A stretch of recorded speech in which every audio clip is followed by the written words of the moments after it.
Look around you. So much of our modern world is new. New ideas, new buildings, new narratives. And that's great. Change is necessary for progress. The whole world gets it. So how is it possible that despite all this progress, we still learn in the exact same way our grandparents did? Our education is evolving so slowly. But why? What if your education could evolve and improve as quickly as the world around us does? What if your education was designed to help you discover who you really are? If students were created like co-creators instead of just products? If there was a space meant to build connections between teachers and students? A place where safe space doesn't mean you'll be shielded by censorship. Where liberty isn't just what you learn, but how. Your education should keep up with the rest of the world. And now, it can.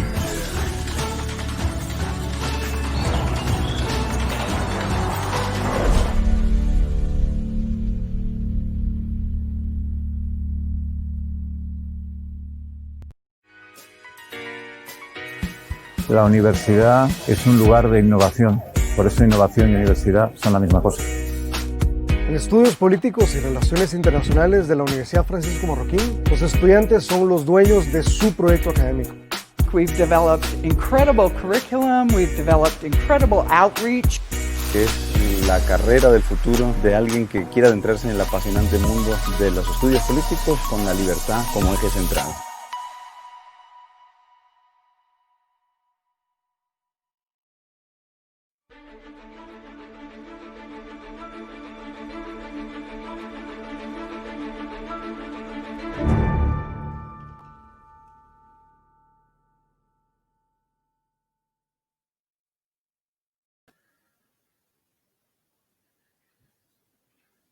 Buenas a todos, bienvenidos a una nueva UFM Talk organizada por el Instituto de Estudios Políticos y Relaciones Internacionales de la Universidad Francisco Marroquín.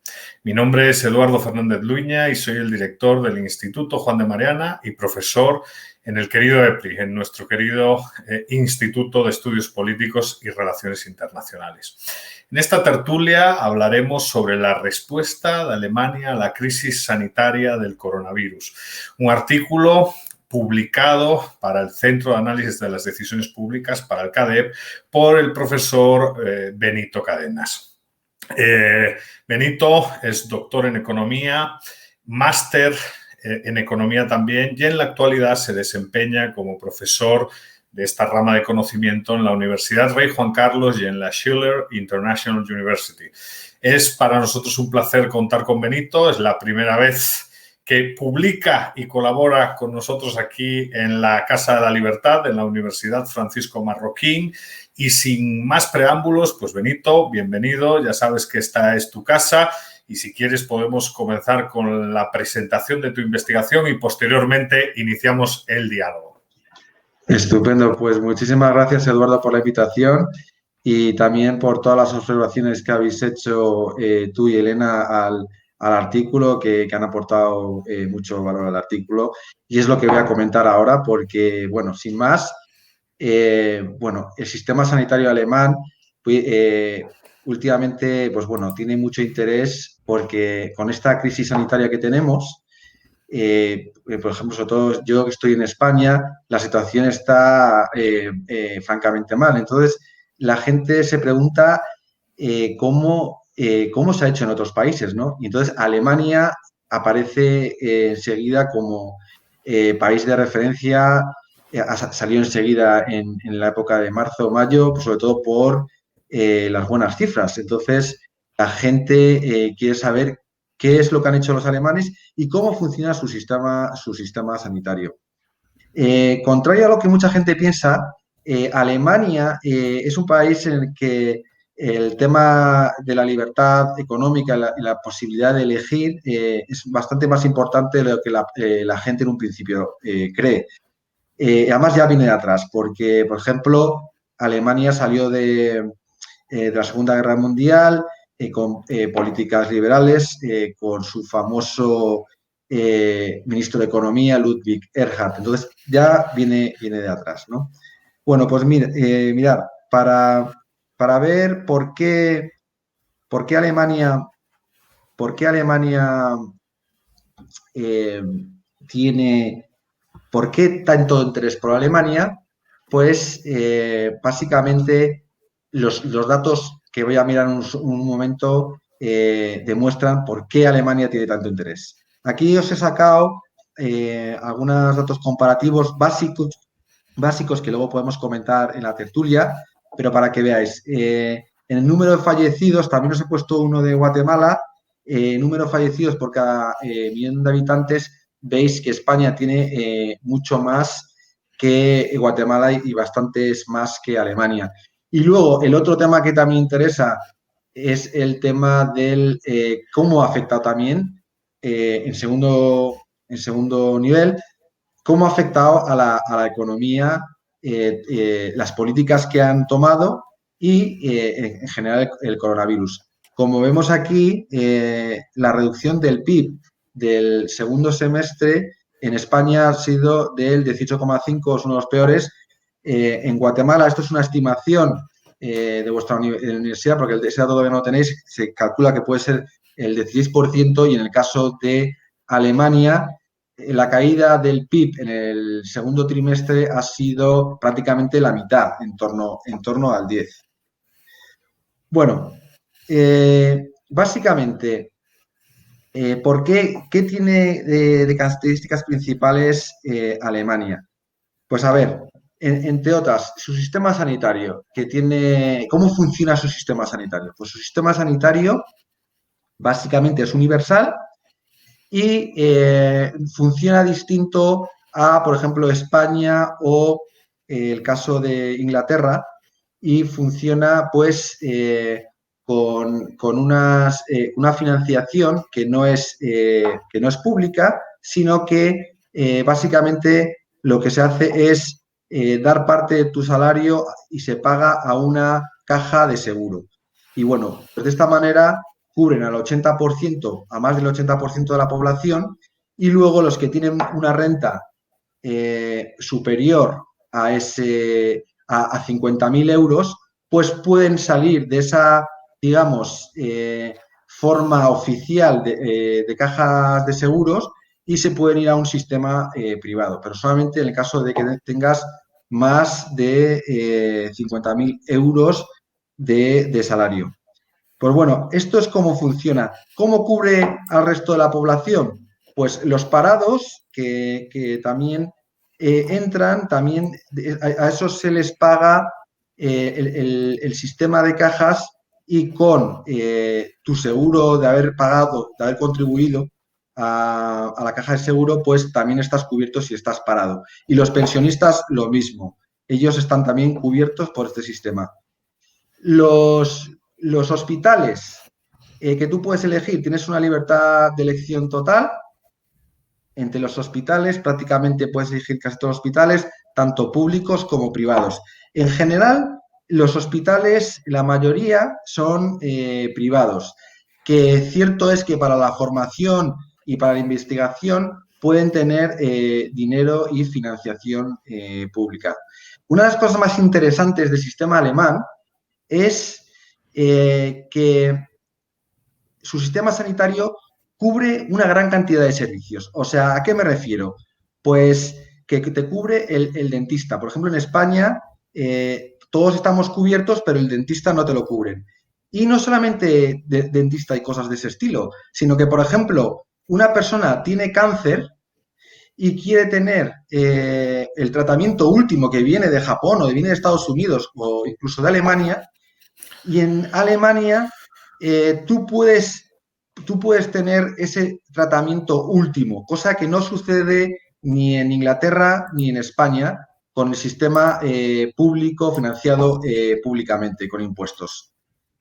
¿Qué quiero decir? Que tú, si tienes, por ejemplo, cáncer y quieres el mejor tratamiento, pues con una aportación, con un copago, podrías no tener el tratamiento estándar y tener el tratamiento último, ¿vale? Luego, como vamos a seguir hablando, podemos después hablar sobre esto. Otra cosa interesante, en Alemania hay un gran nivel de descentralización, o sea, ahí tienen como unos Länder que son como regiones, parecido a las comunidades autónomas.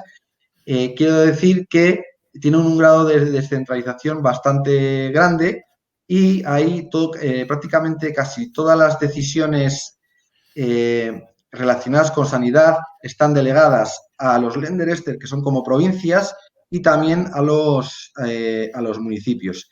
Cierto es que aparte de esto, a nivel general de Alemania, a nivel del gobierno federal, que es el de Angela Merkel, ahí, por ejemplo, deciden cómo deben de ser las cuotas a pagar. O sea, que hay un límite, no es como en Estados Unidos. O sea, aquí tienen un límite, pues, por ejemplo, cercano a 500 euros mensuales como máximo que tú puedes pagar como cuota a tu seguro. Y eso por un lado. Luego, hay muchas decisiones que no se toman ni a nivel de gobierno federal, Angela Merkel, ni tampoco de los Länder, de las provincias, que lo toman decisiones muy importantes y sobre todo el sistema sanitario, se toma a nivel de sociedad civil.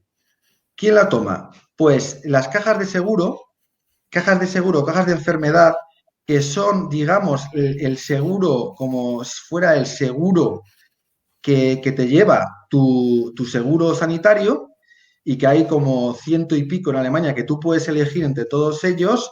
Además puedes elegir uno que a ti te guste. Tú imagínate que eres protestante pues hay una caja de los protestantes. O sea, de los protestantes me refiero a religión. O de una industria de los coches. O sea, pero aún así puedes elegir entre todas ellas.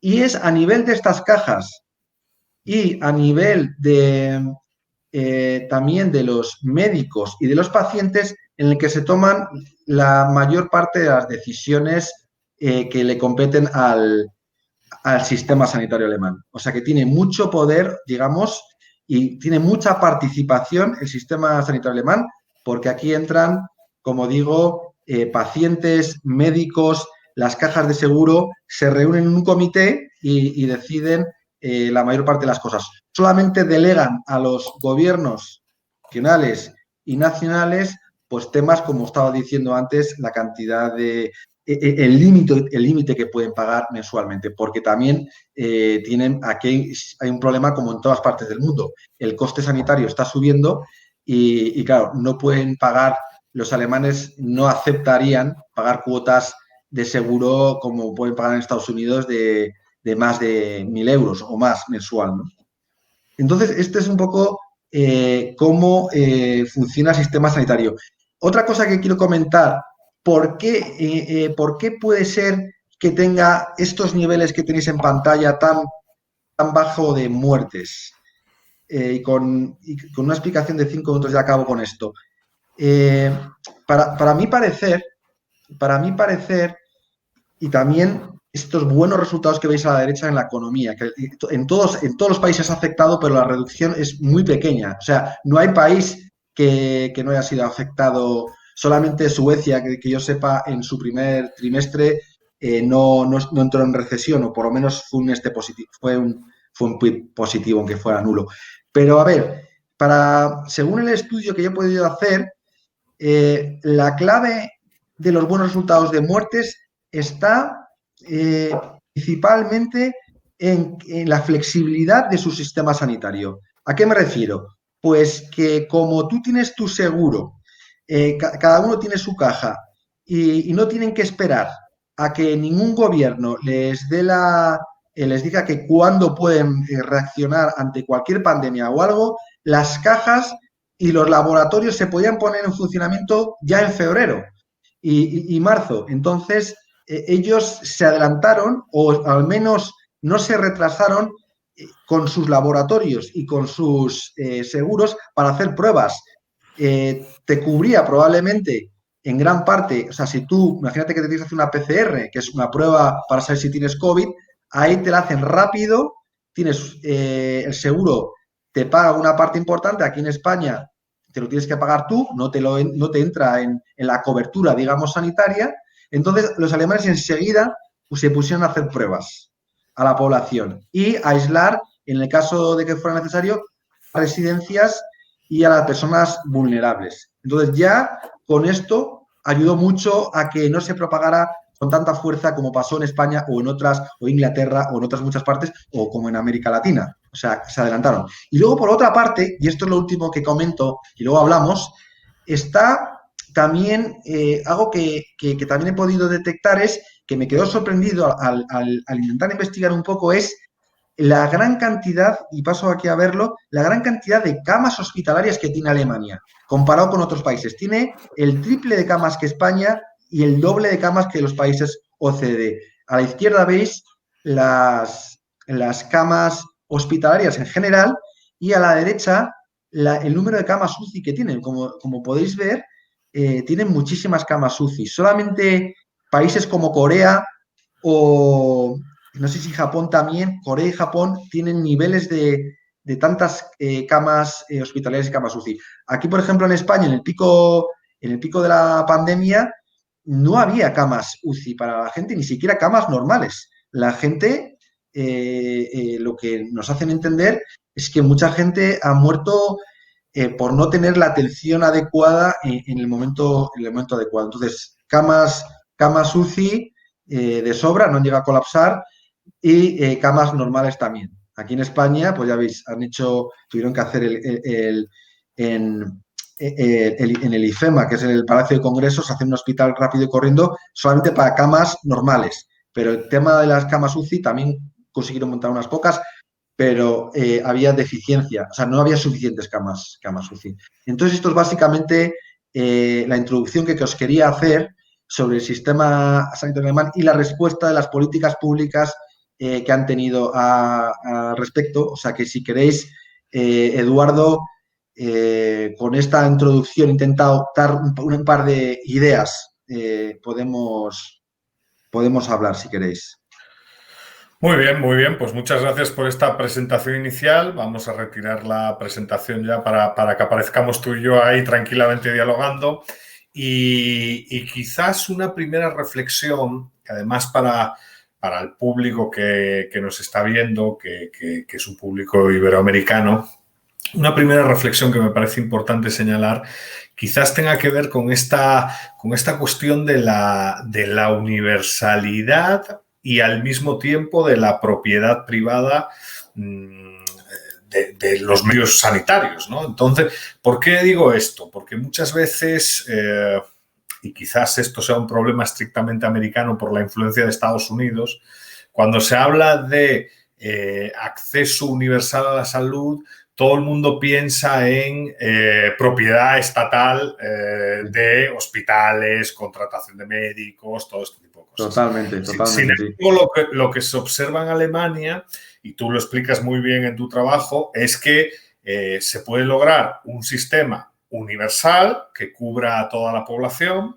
pero que al mismo tiempo esté gestionado por empresas privadas que sí, que dialogan con el Estado, que cumplen determinados estándares, pero que en el fondo son mucho más eficientes y eficaces, como se pudo ver con los números, cuando se enfrenta a un problema de naturaleza sanitaria, ¿no? Entonces, la verdad es que me gustaría que profundizases un poquito por ahí, porque quizás estamos un poco en América Latina viciados, ¿no? Pensamos que privatización es sinónimo de imposibilidad de acceso universal a la salud, ¿no? Y lo que vemos en Alemania es, o yo, bueno, desconozco esta política pública que me interesa mucho, pero Suiza también tiene seguros privados y también es universal, ¿no? Entonces, ¿qué opinión tienes al respecto? Porque creo que esta es una línea de discusión muy interesante. Pues sí, eso es un tema interesante porque mucha gente se cree que la única forma de llegar a la universalidad es que el Estado pues financie a través de impuestos todo el sistema sanitario y que a su vez los hospitales sean públicos y que los empleados sean públicos y todo sea así.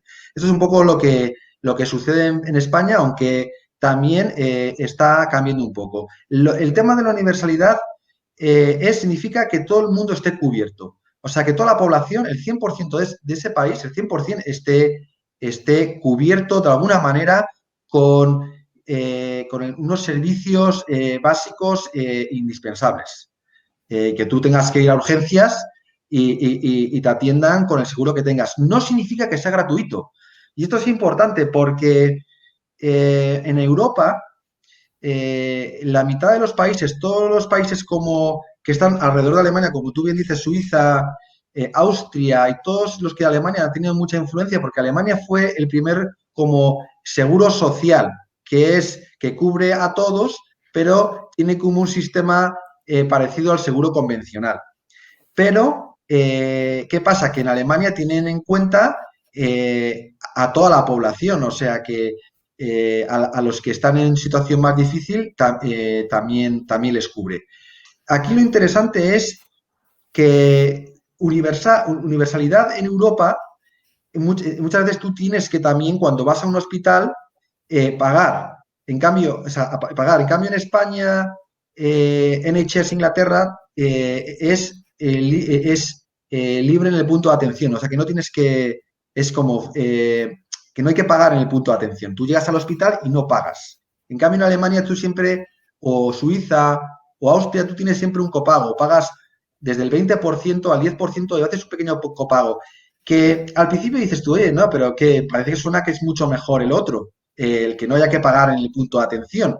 Pero lo que yo he podido ver hasta el momento es que el que tú contribuyas directamente, que pagues directamente cuando tienes un servicio, hace que tú utilices ese servicio de una forma más racional y más eficiente.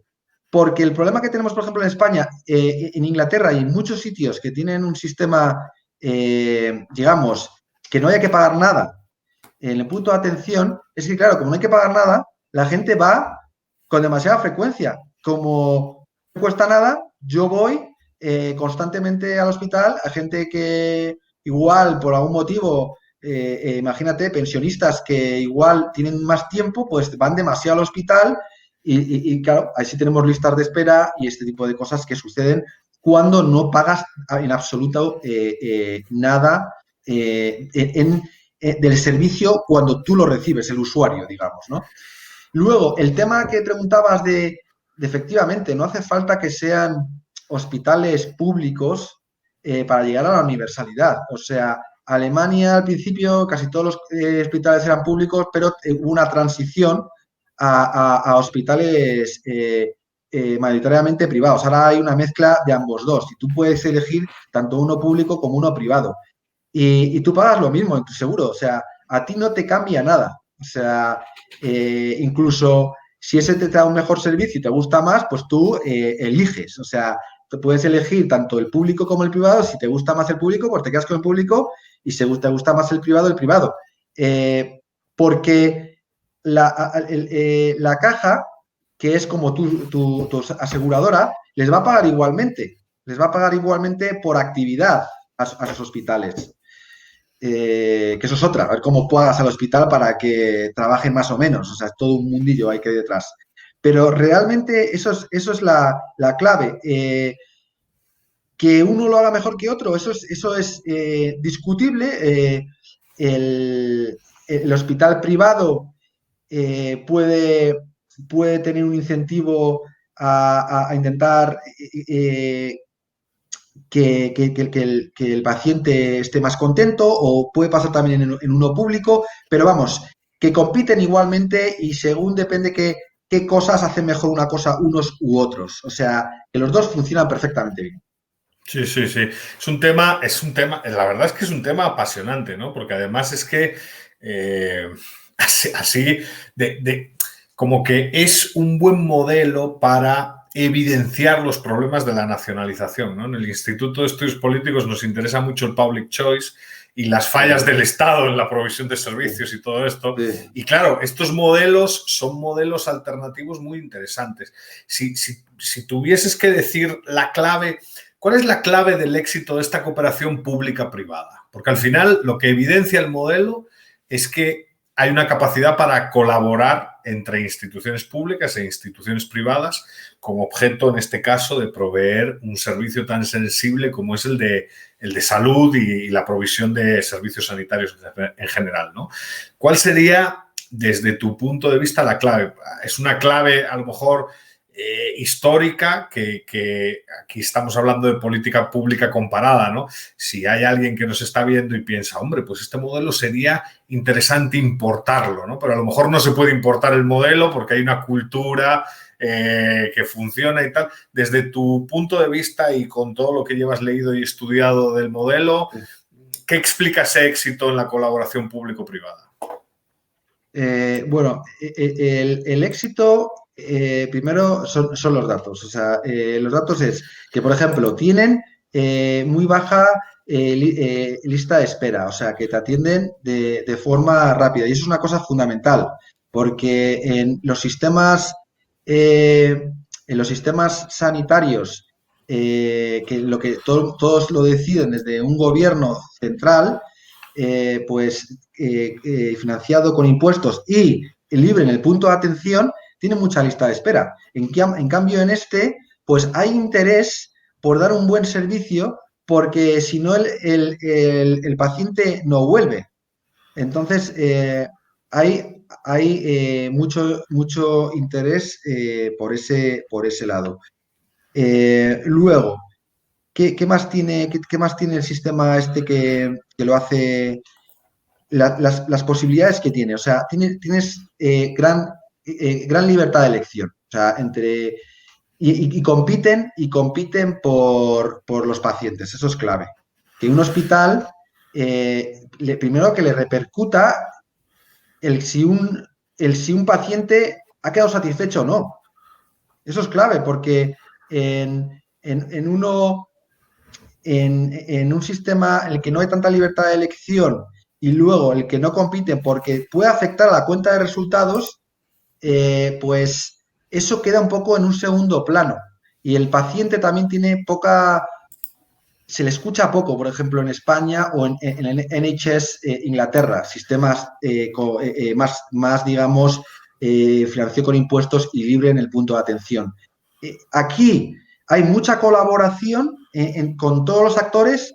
Me refiero a aseguradoras y me refiero a doctores, enfermeras y pacientes. O sea, hay ese comité en el que se reúnen, debaten cosas, por un lado, y intentan depulir las diferencias. Y luego el tema que te decía, ¿no? Que en Alemania, lo hablo en una de las reformas de ello, es que se le paga a los hospitales por la actividad. Generalmente es así. Entonces, si tú tratas a 100, te pagamos tanto por cada paciente. En cambio, en los sistemas sanitarios tipo NHS Inglaterra o España, ellos tienen un presupuesto cada año y da igual cuántos atiendan. O sea, van a recibir el mismo dinero. Entonces, si a mí me van a pagar lo mismo, ¿qué más me da cuántos atienda, si atiendo a 50, si atiendo a 100 y cómo los atienda?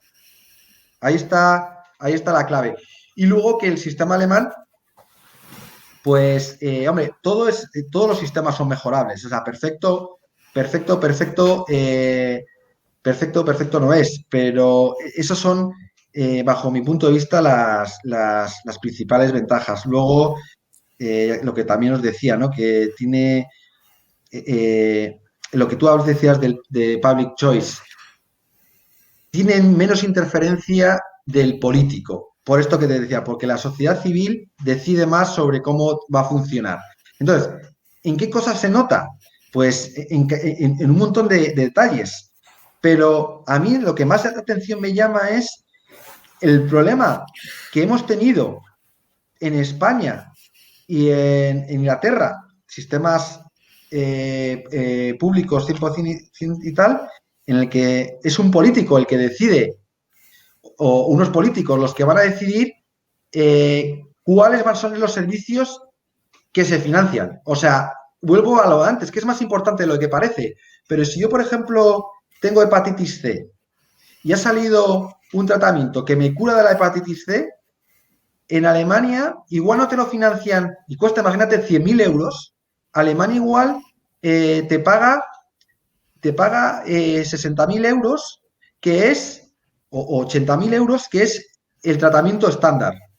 y tú si quieres te pagas el resto, si quieres tener ese supertratamiento que es tan bueno. Pero es que en Inglaterra o en España esa opción no te la dan. Al final, por ejemplo, con la hepatitis C, después de unas revueltas que hubo increíbles, se financió. Pero al final fue una decisión de un político, que al final, según su interés y tal, porque ahí estaban los de Podemos, tal, no sé cuánto, y el PSOE y mucha presión social, al final, después de muchas manifestaciones, se financió ese tratamiento de hepatitis C. Pero es que hay con un montón me estoy dando cuenta que con un montón están veniendo muchísimas enfermedades en el que el tratamiento es carísimo y el sistema sanitario público, tipo estos que hablo, no se están viendo capaces de financiar esos tratamientos y en cambio el alemán te da esa opción, por lo menos tienes esa vía. Sí, sí, es un tema muy interesante. Y es un tema muy interesante que, como bien has dicho, los comités, digamos, de negociación y acuerdos de, pues, topes y todo este tipo de cuestiones funcionen, ¿no? O sea, esas reuniones de seguros, de doctores, de servicios de enfermería, con la mediación de la administración pública, pues es curioso, ¿no? Otra, porque uno sospecharía, además como español, sospecharía que eso es una fuente, digamos, de potencial de corrupción, de problemas, pero sin embargo, en ese entorno funciona adecuadamente. Sí. Otro tema que tocas en el texto y que desde mi punto de vista es muy interesante para discutir y que está vinculado precisamente a la cercanía en la provisión del servicio y a la eficacia, y también lo has comentado en la presentación brevemente, es el tema de la descentralización, ¿no? ¿Cómo funciona esa cuestión de la descentralización? Yo me acuerdo, o sea, me vino a la mente cuando estabas hablando en la intro, me vino a la mente lo que sufrimos aquí en España en el pico con el mando único, ¿no? Que sí, al final lo que provocó fue un desabastecimiento brutal de material sanitario, de equipos de protección individual, no había mascarillas, no había guantes, la centralización de compras. Eso en Alemania, al estar descentralizado, al final, ¿fue la descentralización la clave de que no hubiese, por ejemplo, problemas de abastecimiento en el pico de la crisis? A ver, aquí este es un tema interesante, ¿no? Y que tiene sus cosas, tiene su cosa, porque por un lado, bueno, eso es lo que dice la teoría económica, o sea, tiene sentido centralizar algunas cosas si hay economías de escala. Si, por ejemplo, hay la posibilidad de sacar más barato cierto material sanitario, pues a veces desde el punto de vista central se puede hacer mejor. Pero la mayoría de las necesidades no se pueden detectar desde Berlín. Si hay un problema, por ejemplo, en Bonn o en Freiburg, otras ciudades alemanas, difícilmente se puede detectar. Entonces, ahí ha funcionado bastante bien la descentralización, porque, o sea, podía haber funcionado también en España. Lo que pasa efectivamente que con el estado de alarma todas las decisiones se tomaban desde el gobierno central y, pues, por ejemplo, se daba el hecho de que nos confinaban a todos cuando había zonas que estaban muy mal, pero había zonas que estaban muy bien. Por ejemplo, en las Islas Canarias había La Graciosa y otras islas que no había ningún caso y también estaban ahí en el balcón porque no podían salir de casa. O sea, que no tenía ningún sentido tener a gente que no tenía ningún caso confinados. Entonces, en Alemania no había este mando único y se hicieron confinamientos selectivos que funcionaron bien. Y aparte que en Alemania también hay que reconocer también que son muy respetuosos, la gente es muy respetuosa, tiene un alto nivel educativo, eso es importante, muy respetuosos con todo esto de distanciamiento social, mascarillas y demás. Y luego, pues, esos comités funcionan, pues porque, por ejemplo, los pacientes están también ahí. Esa es la voz del paciente, que es al final una clave de todo esto, que cómo está de a gusto con ese servicio, está representado ahí y puede decir, oye, que yo quiero esto, o puedo pagarme con copago, porque entra dentro del servicio estas PCRs o estas pruebas que yo me quiera hacer. El gobierno local ha podido hacer confinamientos selectivos. Luego, también tiene cierta competencia para provisionar a los hospitales, porque como te decía, los hospitales, la mayoría son privados, la mayoría, también hay algunos públicos, pero reciben subvenciones principalmente para investigación y para la formación del gobierno y también dinero de una fundación privada, si es necesario. Entonces, disponen de recursos suficientes también esos municipios y esos lenders para provisionar, si fuera necesario, a esos hospitales. Cosa que aquí en España hay comunidades autónomas que hay un nivel de descentralización casi tan grande como Alemania a efectos, pero con este mando único habían cedido todo tipo de competencia y así estábamos, como en el ejemplo que te decía, todo el mundo confinado, da igual si en tu municipio o en tu provincia o en tu comunidad autónoma no había ninguno contagiado. Claro. Una cuestión antes de pasar a las preguntas del público, porque ya tenemos varias preguntas del público por las distintas redes sociales por las que estamos emitiendo este diálogo. Una pregunta interesante y que a mí me gusta el mundo de las políticas públicas, ¿no? Doy esa materia, tengo el placer de impartir esa materia y muchas veces se habla de la capacidad para exportar una política pública o de los países para importar una política pública, ¿no? Entonces, ¿el modelo alemán realmente es importable o tiene excepcionalidades que le hacen ser como es? Son sus singularidades y eso dificulta pues el hecho de que podamos copiar o aprender de ese modelo. Y como segunda reflexión, en caso de que en su totalidad sea complicado por la excepcionalidad del país y lo que decías también, ¿no? Al final, pues los ciudadanos tienen un compromiso determinado con el modelo y tal. ¿Qué elementos serían los más fácilmente importables, ¿no? Porque a lo mejor la gestión privada de hospitales, eso sí lo podemos importar. En algunos países, de hecho, ya se tiene en cuenta, ¿no? Entonces, ¿qué opiniones tienes al respecto? A ver, yo lo que he podido leer mientras que hacía esta investigación y anteriormente con mi tesis es que sabéis que Alemania está unida desde el principio de los 90. Antes estaba separada. O sea, entonces las dos Alemanias funcionaban completamente distintas. Tenías una Alemania que funcionaba con la Alemania occidental, o sea, la Alemania digamos, de los aliados, la que tenía la rica, digamos, funcionaba con estas cajas, porque este sistema es muy antiguo. O sea, Alemania es el primer año, es desde 1883 que funciona con este sistema que se llama bismarckiano. Viene desde Bismarck, o sea, por eso se lo ha copiado todos los países de entorno. Entonces, ¿qué ha pasado? Cuando se reunificaron, digamos que el Alemania del Este, que tenía un sistema muy parecido al sistema sanitario español e inglés, más estatal, financiado con impuestos, hospitales públicos y empleados públicos, que eso es otro tema importante, empleados públicos, no los puedes echar.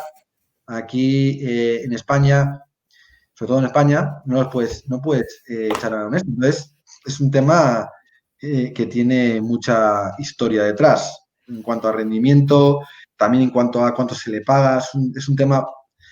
Pero bueno, el caso es que en Alemania del Este pudieron asimilar el sistema occidental, el sistema de las cajas de ahorro, de las cajas de enfermedad, perdón. Las asumieron. O sea, que se pudo un sistema tipo estatal de este tipo que hemos dicho, se pudo transformar en el sistema alemán que tenemos ahora. Poco a poco empezaron metiendo en una región una caja y fue una transición lenta, pero a día de hoy, en Alemania reunificada, tiene el sistema de cajas. O sea que eso demuestra que se puede, digamos, exportar a otros países. Eso es la primera cosa. Y luego, en verdad, si por ejemplo esto que hablan de Medicare for All, ahora que va a haber elecciones en Estados Unidos, que el Partido Demócrata quiere hacer un sistema universal y más bien tipo NHS, tipo Inglaterra o tipo el de España, bueno, pues la transición por ejemplo, de Estados Unidos a un sistema tipo NHS estatal es más complejo, digamos, que el trasladar un sistema alemán, porque el sistema alemán, digamos que es más similar, pero cubre las deficiencias sin ser perfecto el sistema alemán, porque de otros sistemas por ahí en el mundo depende de lo que mires. O sea, si miras desde el punto de la eficiencia, del coste, de la equidad, hay muchos temas a tratar, pero el sistema alemán se parecería más al de Estados Unidos, pero que cubra a todo el mundo. En Estados Unidos queda más, a día de hoy todavía queda un 10%, que son más de 30 millones, entre 30 y 40 millones, sin ningún tipo de cobertura. El sistema alemán se podría exportar a Estados Unidos porque se parece más y la transición sería menor que un sistema estatal. No sé si me explico. Sí, definitivamente. Como que hay más facilidad donde el sistema es privado para aumentar la cobertura adaptando el modelo alemán, que obviamente desnacionalizar, digamos, o desestatizar un sistema como el español, por ejemplo, ¿no? Sí, perdona, fíjate, un ejemplo, ¿cómo se podría hacer? Las cajas de ahorro, que igual no estaba hablando mucho, que es una de las principales características de Alemania, las cajas de ahorro, las cajas de sanidad. Aquí como estamos con las fusiones de las cajas en España, estamos totalmente con eso. Bankia y la Caixa. Sí, todas las cajas, perdonad. Cajas de enfermedad. Estas cajas de enfermedad, que es la singularidad de Alemania, es una entidad que no es ni pública ni privada. O sea, que ya os digo que puede ser, está muy relacionada con la sociedad civil. O sea, que si tú, por ejemplo, hay cajas de la industria, hay cajas de una religión específica. Si tú te sientes a gusto con la religión católica, hay una caja de eso. Y seguramente si tú probablemente creas que te toman menos el pelo porque tú eres de esa comunidad, te puedes ir con ellos. Entonces es interesante. Y en Estados Unidos hay un montón de industrias del automóvil y tal, o hay un montón de religiones y demás, que, o sea, que podrías pasar ese sistema de cajas a ese lado. Son también sin ánimo de lucro. Entonces, este problema que hablan de Estados Unidos, si creen que son las aseguradoras, que no es el principal problema, las aseguradoras, desde luego que se forran. Y con el Obamacare subieron en bolsa, por algo sería. Pero el principal problema de Estados Unidos es otro. Pero en cualquier caso, estas cajas son sin ánimo de lucro, o sea que estupendo. Podemos cambiar, por lo menos, más que cambiar, que pudieran convivir estas cajas que podrían florecer en Estados Unidos, estas cajas, porque hay religiones, hay religión protestante, hay industria del motor, hay no sé qué, podrían florecer, se podían montar y podían competir con los seguros estos de Estados Unidos a ver quién ofrece un seguro mejor. Y lo que viene principalmente de Alemania, que es la función un poco del gobierno federal, es que pone unas reglas mínimas básicas, o sea, que tú no puedas... o sea, hay un problema de raíz en casi todos los sistemas sanitarios, que es el precio que tú no pagas, el que cubre el seguro, o sea, perdón, el usuario del servicio. O sea, yo, por ejemplo, yo voy al hospital y no pago de mi dinero. Ahí está el principal fallo. Entonces, por eso sube tanto el precio y por eso en Estados Unidos pagan tanto. Ese es el principal motivo. Pero bueno, no voy a entrar en eso ahora. Volviendo a la si un día o queréis ahora comentarlo, lo comento. Ese es el principal problema, desde el punto, sobre todo desde los que tenemos una visión de este estilo. Pero ya os digo que podrían competir las cajas y el gobierno decir, pues mira, el máximo que le puedes cobrar a un paciente o a un asegurado son 500 y pico euros. Porque en Alemania lo que tú pagas de cuota al mes no depende de tu riesgo, que en un seguro tú pagas más. Si yo tengo cáncer y voy a un seguro, voy a tener que pagar un montón de dinero, sino que depende de tu salario, ilimitado a 570 euros. Entonces, Claro. todo eso se puede meter en Estados Unidos o en cualquier otro país. Claro, claro, es muy interesante ese tema, ¿eh? La cuestión para reducir riesgo, tanto para los pacientes como para las propias empresas que ya saben cómo que tienen que cubrir, ¿no? Pero bueno, vamos a pasar a las preguntas del público porque ya nos han enviado algunas y la primera que nos llega es de Marisol Valdés, la hace a través de YouTube y dice: hola, excelente conferencia. Y la pregunta es, ¿cuál es el reto para realmente saber si un sistema sanitario es bueno? Me refiero, ¿qué indicadores son los más efectivos a evaluar, ¿no? Esa es la pregunta que nos lanza Marisol y que agradecemos vía YouTube. Vale, muchas gracias Marisol por la pregunta. Solamente déjame decir una cosa muy rápida que puede ser interesante. El tema de Alemania con que lo que tú pagas mensualmente de tu premium, de tu cuota, está regulado. Pero ¿cómo ellos luego las aseguradoras compensan el riesgo? ¿Cómo lo hacen? Pues ellos lo que tienen es un sistema de compensación, que todas las cajas ponen dinero en un fondo y de ahí, si ellos captan a una persona que paga 500 euros pero tienen un cáncer crónico, entre ellas todas se cubren, porque hay un fondo que digamos que cubre ese coste, ¿vale? Solamente era una aclaración de antes. Y respecto a la pregunta que decís, ¿qué es lo que me dice a mí si un sistema sanitario es bueno? Pues bueno, desde mi punto de vista, es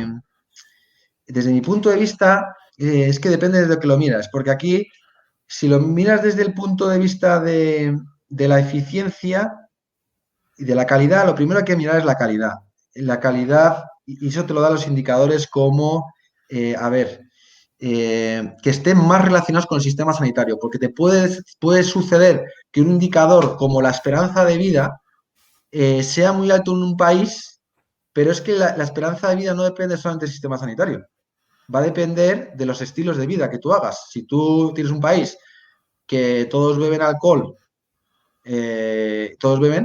pues la esperanza de vida va a ser baja y pueden tener un sistema sanitario muy bueno. O sea, que hay muchos indicadores que están influenciados por los estilos de vida. Eso es clave. Y eso explica gran parte de la mayoría de los indicadores. Entonces, habría que ver indicadores que estén más aislados de todo lo que es estilo de vida y demás. Porque, por ejemplo, obesidad perjudica mucho. Hay indicadores como mortalidad de cáncer una vez ingresado. Por también mortalidad por stroke, ¿cómo se llama esto? ¿Cómo se dice en Como español? infartos. Sí, infartos y demás. Ese tipo de indicadores te pueden decir, sobre todo,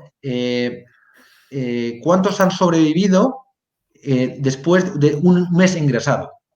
Hay indicadores que te dicen el porcentaje de supervivencia si yo tengo una parada cardíaca, de todos los que tienen parada cardíaca, de los que son ingresados, ¿cuántos sobreviven? ¿Qué porcentaje? Eso es un indicador que puede ser válido. Pero bueno, hay una serie de indicadores que cuanto más estén aislados de eso, del estilo de vida, pues más información voy a tener sobre ese sistema sanitario. Luego, otra cosa importante, si cubre a todo el mundo. El sistema sanitario de Estados Unidos falla en eso. No puede ser que tengas un país que son los más ricos del mundo, no puedes tener a tanta gente sin ningún tipo de cobertura. y que esa cobertura que esa cobertura, primero que te atiendan rápido, listas de espera, eso es clave, porque si tú para una catarata, para una operación de cataratas o para una operación de cadera tienes que esperar un año, es que te puedes morir por el camino. Y eso es lo que le pasa, es uno de los principales déficits, uno de los principales problemas que tiene los sistemas sanitarios como libre en el punto de atención, o sea, que no haya que pagar, financiados por impuestos. Tiene una lista de espera muy altos. Entonces, eso es un problema. A nivel de infraestructura, Benito, ¿crees que esos indicadores son decentes o tampoco están tan vinculados? Porque creo que en algún momento escuché que a lo mejor países que tienen una sanidad buenísima no tienen tantas camas por cada 1.000 o por cada 100.000 habitantes. Sí, a ver, eso es un tema complejo. Porque claro, ahora con el tema de, claro, es que depende de si lo miras desde el punto de vista de la eficiencia, tener muchas camas libres es poco eficiente. Claro. Eso tiene un coste, es un coste elevado. El sistema alemán no es de los más baratos del mundo, o sea, está cerca del entorno de la media. Está cerca del entorno de la media, pero un poco por encima de Europa. O sea, pero también es porque tiene mucha libertad. El paciente puede elegir. O sea, lo que os decía antes, me dan opción a tomar ese último tratamiento de cáncer o esa otra cosa que el otro no me deja. Entonces, eso tiene un coste. Pero el tema de las camas, lo que decía, tener una cama libre tiene un coste. Entonces, todas estas camas que tienes no utilizadas, como pasa en Alemania o en Corea, aumenta el coste. Y el problema que hay con la sanidad es que, si veis los últimos años, no solamente es un problema de Estados Unidos, está pasando a nivel mundial y en Europa principalmente, no tanto como Estados Unidos, pero el coste sanitario está creciendo mucho. Y entonces, hay que esos recursos manejarlos muy bien. Esto es como lo del coste de oportunidad y esta es una de las claves. ¿En dónde gasto? Realmente los sistemas sanitarios, por lo que a los médicos que yo entrevisté y a los gestores de hospitales, a gerentes que yo entrevisté y por lo que he podido, los datos que he podido leer, en verdad hay margen de mejora en la eficiencia. ¿En dónde gasto? No siempre es gastar más. La cuestión no siempre es gastar más dinero, sino en cómo gasto yo ese dinero. Yo con 1.000 euros, si los utilizo bien, puedo hacer un montón de cosas. Entonces aquí, pues por ejemplo, en España hay demasiados médicos en relación enfermeras. Igual teníamos que contratar más enfermeras para esto de la pandemia y para cómo va el mundo, que cada vez la gente es más anciana, y menos médicos que son más caros, ¿vale? Entonces, eso por un lado. Y luego lo que decías de las camas, si no lo he terminado de explicar, siempre con esto de la pandemia es una cosa nueva. Entonces, parece ser que tal como está, que puede haber rebrotes, pues que tengas algunas camas extra, tanto en UCI y como camas normales, pues igual sí es necesario. Pero que sepamos que cada cama libre tiene un coste elevado. Y una cosa también que tiene Alemania es que muchas veces puedes elegir, pagando un poco más, entre tener habitaciones individuales. A veces no quieres compartir, como pasa en España, la habitación del hospital público con otra persona, que no es malo no solamente la otra persona, que igual no quieres estar porque te encuentras mal, sino por toda la familia que viene, ¿no? del otro paciente. Hay otra pregunta que nos envía Sole Montalvo a través de Facebook y que es un tema interesante, es un tema de opinión personal, Benito. Dice Sole que en Ecuador varios hospitales privados decidieron no atender casos COVID y en muchos hospitales públicos se decidió que las personas de más de 60 años no podían acceder a UCI, ¿no? Y la pregunta que nos hace Soledad es bueno, pues ¿qué opinas al respecto, ¿no? ¿Qué opiniones hay en relación a eso, ¿no? Imagino que quizás haya pues cierto interés por ver si las actitudes a los Donald Trump, ¿no? Obligando a los seguros a que cubran el COVID sí o sí, son adecuadas o no, o qué problemas trae este tipo de cosas. ¿Qué ideas tienes al respecto? A ver, es un tema complicado, pero vamos, o sea, desde luego tienen que ver la manera, yo creo que tienen que ver la manera de atender a todos y no dejar a nadie fuera. Pero se tienen que poner de acuerdo, tanto hospitales públicos como privados, coordinarse, pues para colaborar y atender a todos los recursos que se pongan a disposición. Realmente eso no se habla mucho, pero es una de las, en España, dentro del caos que hubo en su momento, y esperemos que no volvamos, no se habla mucho porque no hay interés, y todo están, pero los hospitales privados aquí en España tuvieron un papel importante en el tema COVID, cediendo sus infraestructuras y sus tanto camas UCI y camas normales colaboraron mucho más de lo que la gente cree. Pues tienen que encontrar la manera de que el hospital privado pues pueda tener, por lo menos cubrir los costes que un paciente COVID le pueda suponer.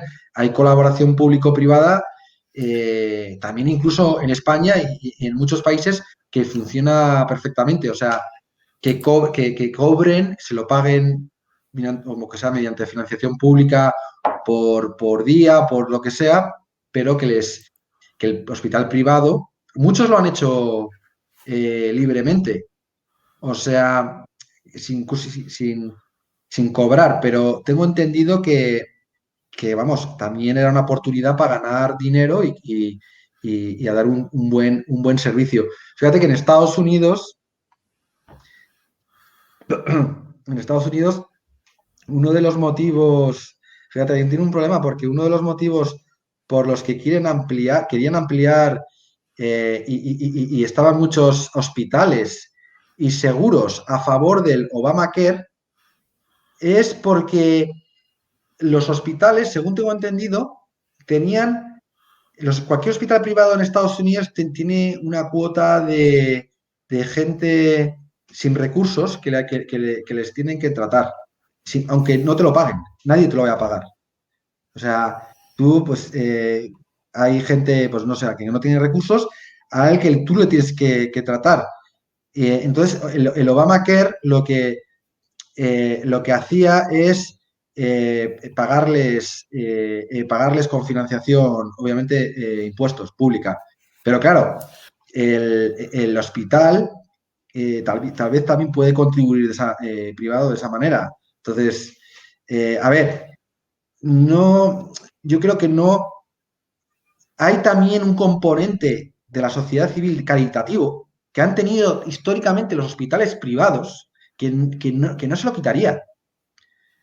Dejarles que ellos mismos una cuota pues de atender de toda la vida viene, porque muchos hospitales, incluso son muchos sin ánimo de lucro, en Alemania y en otros muchos sitios, aunque sean con ánimo de lucro, la filantropía y el tema caritativo no hay que suprimírselo a la sociedad civil y a los hospitales privados, en mi parecer.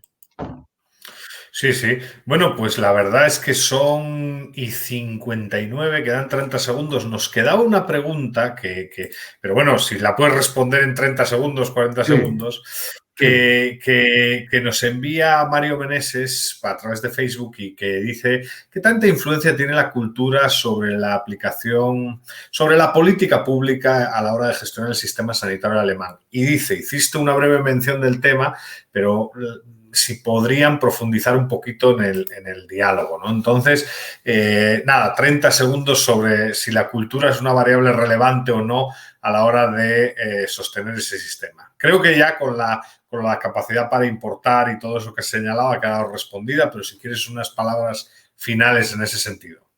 A ver, sí que creo, o sea, que la cultura alemana, que en el que, a ver, influyen varias cosas aquí, que ellos realmente creen en la libertad de elección, ellos quieren poder elegir tanto cajas de enfermedad como hospitales, eso lo quieren ellos tener, pero regulado con unos mínimos para que no dejen a nadie fuera y tener una cobertura universal. Entonces,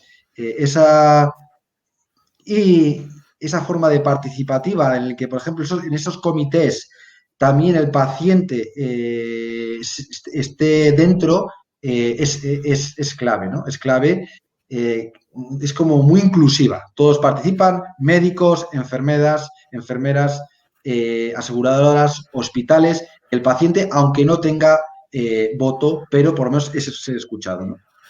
Bueno, pues Benito, muchas gracias por esta presentación, por este diálogo, por esta tertulia con todos aquellos que nos ven por redes, y a ustedes, a los que nos ven, pues muchas gracias por acompañarnos, ¿no? Les quiero recordar que el miércoles 23 de septiembre conversaremos sobre historiografía y la pandemia con Glenn David Cox, y el martes 29 de septiembre tendremos nuestra UFM Talk, la crisis del orden liberal internacional, impartida por Rafael García. Los invitamos, como siempre, a seguirnos en nuestras redes sociales para obtener más información y visitar epri.ufm.edu/eventos para estar al tanto de futuras actividades. Benito, gracias, ha sido un gusto tenerte aquí. Igualmente, muchas gracias. Ya eres parte de la UFM y de nuestro querido Instituto de Estudios Políticos y Relaciones Internacionales, y a todos ustedes, pues hasta la próxima. Muchas gracias. Muchas gracias a ti, Eduardo, por la invitación. Saludos a todos.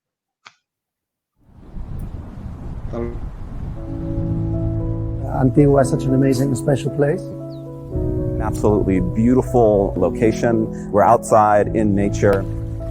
Han sido 2 días en los que hemos dado un repaso a todo lo que es la Marroquín y también un repaso a todo lo que creemos que debería ser.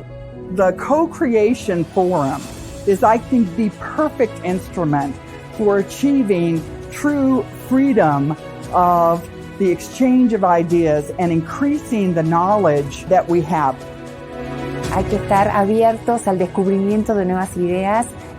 En Estudios Políticos y Relaciones Internacionales de la Universidad Francisco Marroquín, los estudiantes son los dueños de su proyecto académico. Cuando uno agrega más mentes al proceso, uno sale enriquecido porque descubre métodos que no hubieras pensado por sí solo. Ha sido una apasionante experiencia de co-creación y co-creatividad en la que personas de diferentes partes del mundo venían a crear la carrera del futuro. 67 participantes pensando en el futuro de EPRI. It's a really interesting opportunity to engage with people in a sort of bottom-up way, to ask and try to provide some answers to important questions about education and society. My expectations were actually superseded by reality, that the reality actually worked a lot better. La universidad es un lugar de innovación. En cuanto deja de ser un lugar de innovación, deja de ser universidad. Por eso innovación y universidad son la misma cosa. This event is putting Francisco Marroquín and the networks of scholars in Guatemala, students and scholars, on the international map. The future is very bright for EPRI and very bright for UFM.